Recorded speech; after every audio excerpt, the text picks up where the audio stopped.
Mga ka-reloan, napansin nyo ba?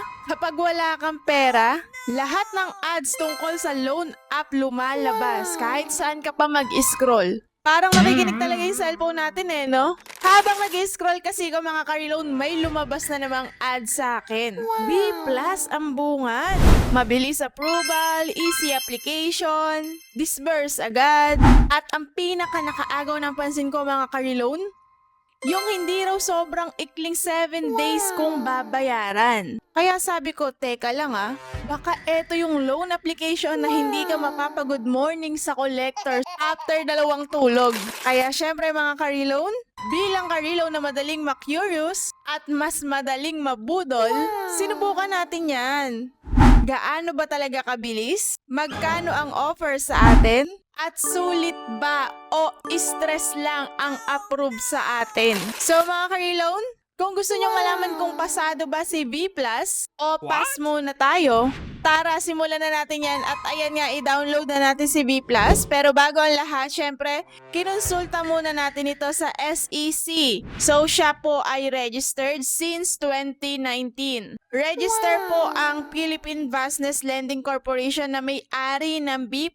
Meron din silang Certificate of Authority. Pero lagi niyong tandaan mga ka-reloan, ang pagiging SEC-registered ay ibig sabihin legal silang nakarehistro bilang lending or financing company. Pero hindi ibig sabihin nito ay perfect na sila or walang complaints. So yun nga, i-download na nga natin to mga ka-reloan.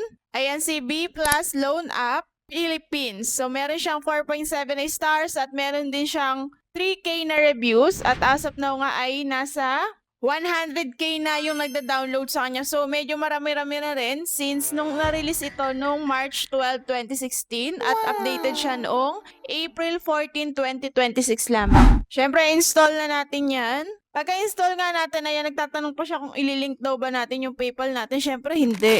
At ito na yung lumabas yung kanilang privacy policy. Then, scroll nyo lang yan hanggang dulo. Then, accept nyo na yan. Sa privacy policy nila, ayan, nandyan na may company name nila. Meron din silang contacts dyan na pwede daw nating kontakin at i-email. So, kung sakali na merong problema at tanong. Then, ito yung kanilang pinaka-homepage. Maximum loan amount up to 50,000. Yung up to, wala pang space, no?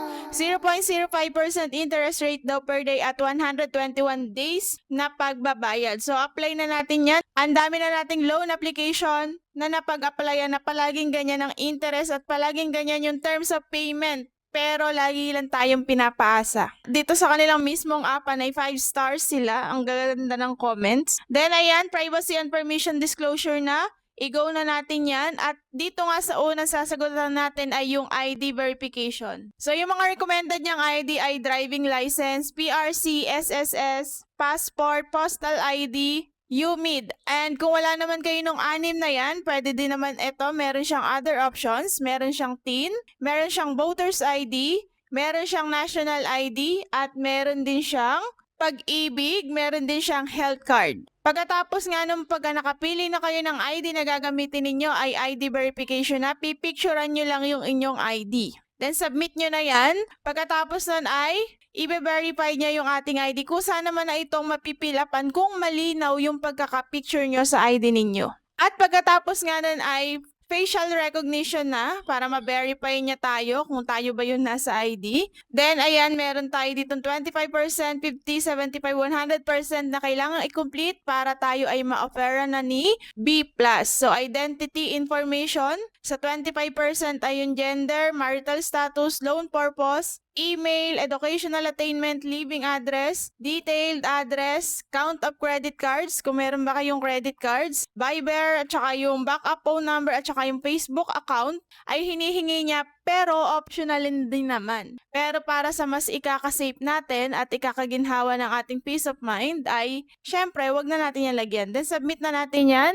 After nga nun ay dito na tayo sa work information. Dito sa work information ay pwede yung housewife lang, pwede ring student, pwede ring unemployed, pwede ring OFW, and pwede ring others o kahit na ano pa man. Hindi naman siya nang hihingi ng income proof or ng payslip. Then, ayan, trabaho, ilang taon na kayo sa trabaho nyo, company name, pero dito kahit ilagay mo ay wala kang trabaho nang hihingi ito ng company name tsaka ng office address. Ayan, detailed office address, company contact number, payday, monthly salary. Dito sa kung ilang taon na tayo sa trabaho, more than. Di ba more than yun? At dito nga sa susunod na sasagutan natin ay yung emergency contacts na andyan nakalagay dyan, guarantors or co-makers. Malinaw naman sa atin kapag sinabi natin guarantors or co-makers, sila talaga ang tatawagan kapag hindi tayo nakakomply sa obligation nating makapagbayad. So, dalawa lang yung hinihingi niya dito at ito ay nagdadirect sa ating phone book list. Pagkatapos nga nun ay withdrawal info na tayo. Ayan, meron siyang e-wallet, meron siyang bank, and ayan,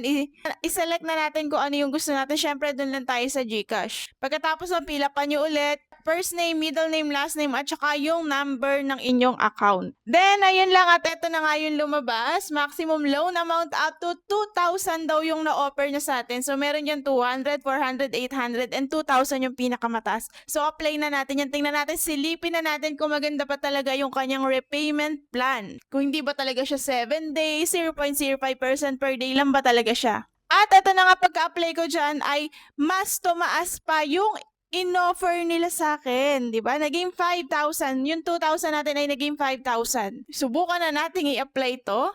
At nakalagay nga dito sa kanya, loan terms ay 121 days. Meron siyang 2 periods and meron din siyang 3 periods. So, bago tayo mag-confirm dyan ay tingnan muna natin itong kanyang repayment plan. Dito nga sa unang plan na pinili natin, yung 2 periods, yung kanyang schedule na unang pagbabayad ay sa June 2. So, 7 days lang yun mga ka-reloan. At hindi nga natin pwedeng babaan itong 5,000. Ito talaga yung in-offer niya sa atin. At ang principal daw ng babayaran natin ay 4,995 plus interest na 700. So, sa unang linggo, doon sa 2 periods na yon ang kailangan nating bayaran ay 5,695.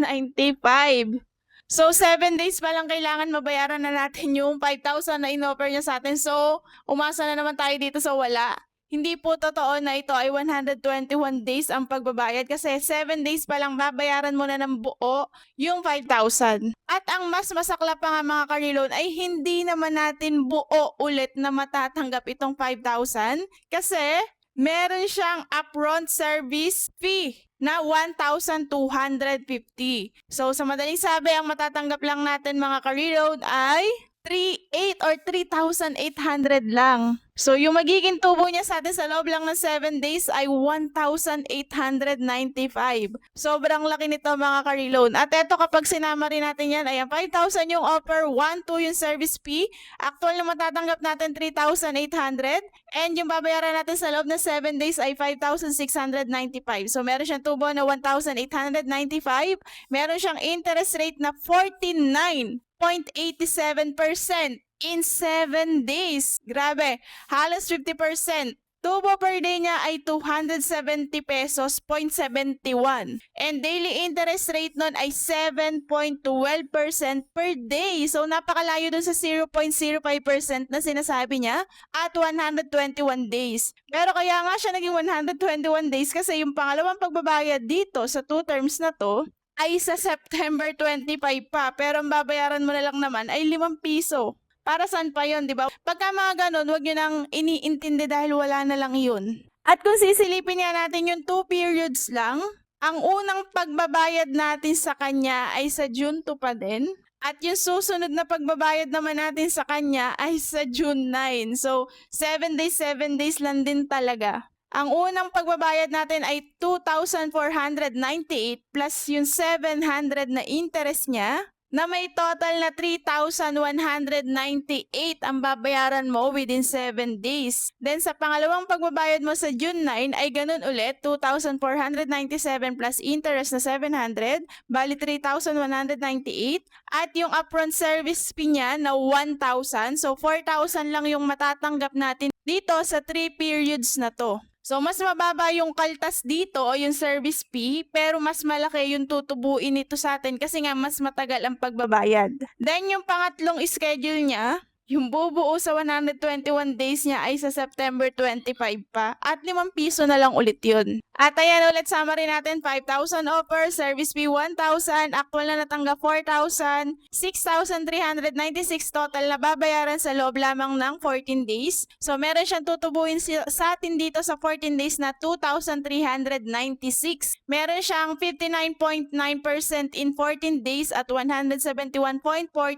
per day na tubo, 171 pesos.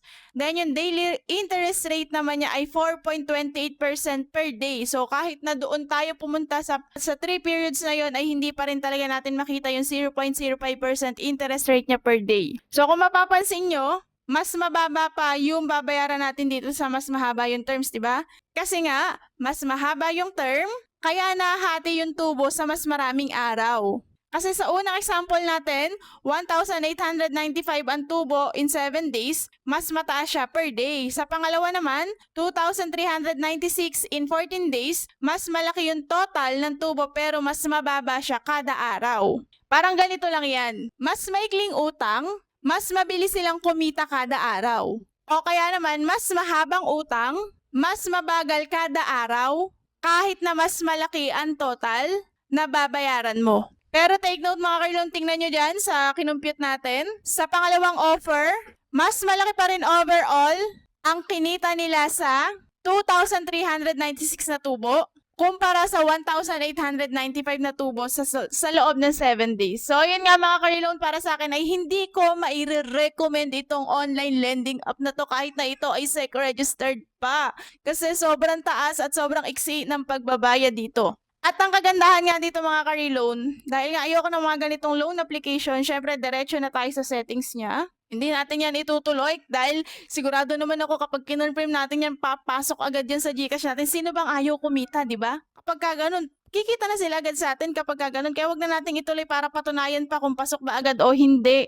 Kasi kahit na matindi yung pangailangan mo, wag kang lalapit sa ganito. Sigurado, nako, mababaon ka sa utang dito. Ayan, sabi pa nga niya, leaving may reduce your limit. Wala akong okay lang sa akin yan. Then, punta na tayo dito sa My. At ayun sa may account niya, meron siyang delete account. So, mag-delete account na tayo. Ang sabi niya dito ay, this action cannot be undone. You will lose your limit, progress, and loan history. Okay lang. So, delete na natin yan. Pagkatapos nga nun, ay ala na, nakadelete na. So, mas magkakaroon ako ng kapayapaan kung ito ay madidelete ko. So, yun lang mga Carlone ang tungkol kay B+. Kung gusto nyong mag-download kay B+, ay sana nanood muna kayo ng video natin na to at nakatulong ako sa inyo na mag-decide kung itutuloy nyo ba yung loan application nyo dito o hindi. Pero disclaimer lang mga Carlone, yung video natin na to ay for educational purposes. May ipakita sa inyo ang information, makapag-share ng aking experience habang ako ay nag-a-apply, pero nasa sa inyo pa rin ang 100% na pagpapasya kung gusto nyo ba ditong mag-loan o hindi. At hindi po ito sponsored or hindi rin po ako agent. So, yun lang mga Carlone. Kung nakatulong sa inyo itong video natin, please like. Mag-comment ka na rin na experience mo tungkol dito kay B+, or mag-comment ka na rin ng any loan application na gusto mo pang subukan natin. Kung natatakot ka, ako muna.